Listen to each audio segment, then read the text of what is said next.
بسم اللہ الرحمن الرحیم۔ السلام علیکم۔ صغیر کا دودھ کا کاروبار تھا۔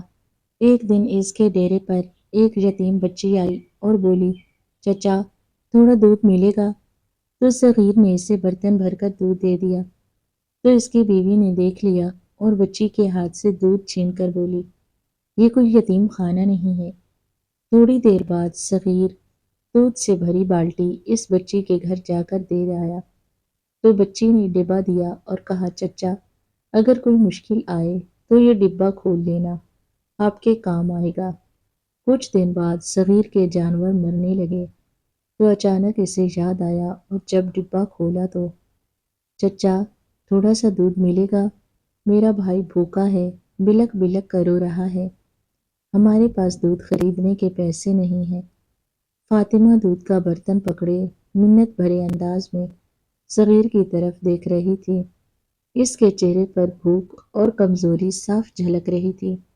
رنگ زرد پڑ چکا تھا، آنکھوں کے گرد سیاہ حلقے نمایاں تھے، ہونٹ خشک ہو کر پھٹنے لگے تھے، قدموں میں لڑکھڑاہٹ تھی۔